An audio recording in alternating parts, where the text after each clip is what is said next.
Yeah, man. But getting back on this, man. We're gonna get back to Sirach 32 and 15. It says, "He that seeketh the law shall be filled therewith, but the hypocrite will be offended thereat. They that fear the Lord shall find judgment, and shall kindle justice as a light. A sinful man will not be reproved, but find an excuse according to his will." All right. And that what it says about it, it says, "A sinful man will not be reproved, but find an excuse according to his will." So you find an excuse to keep that hat on, man. It's very simple, but it's a very serious thing. Why we say that?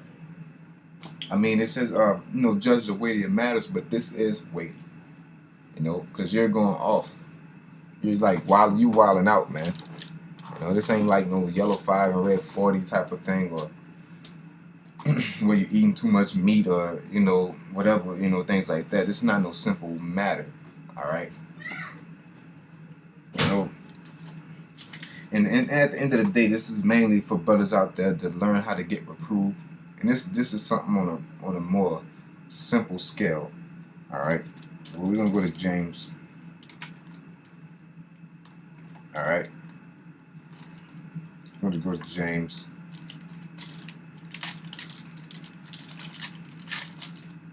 Book of James, chapter 2, verse 10.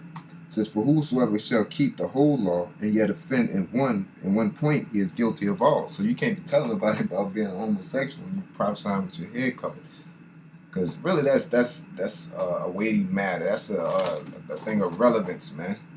All right, the people out there to get edified. How can you edify them if you're going off? All right, you're going cleanly off. Period. All right, we're gonna move on, man. Just bring out these precepts, man. Satan moving, trying to stop the program, but we're going to keep it pushing. All right. All right. Proverbs 28:9. "He that turneth away his ear from hearing the law, even his prayer shall be abomination." Okay.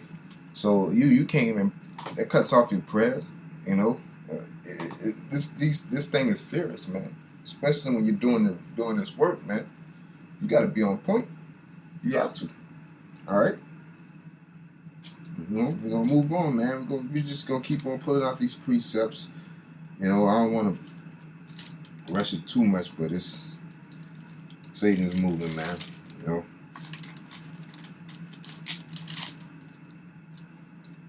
All right. First Timothy 2, chapter 2, verse.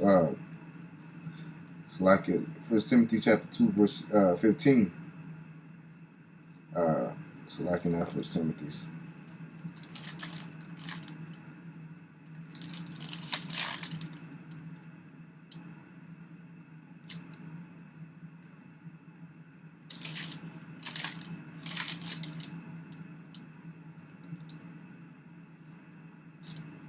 So like it. First Timothy chapter 5, verse 19. All right. It says, verse 19, "Against the elder receive not an accusation, but before 2 or 3 witnesses." This here is the point in verse 20. "Them that sin before all, them that sin rebuke before all, that others may fear." And that's what's going on now. That's what they're doing, and you just bucking up against it, just point blank, period. All right, you just bucking up against it, point blank, period. And if you are a man of the Lord, which doesn't look like it, you would not buck up to it. All right. Revelation 3 and 19. "As many as I love, I rebuke and chasten.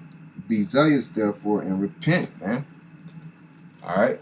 At the end of the day, that's what it's about. Is just being able to be reproved and rebuked, because that's how you get better in this, man. That's how you have to learn.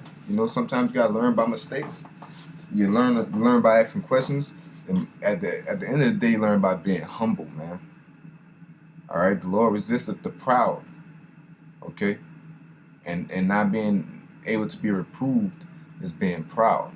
All right, and that's pretty much it. That's all I have to say.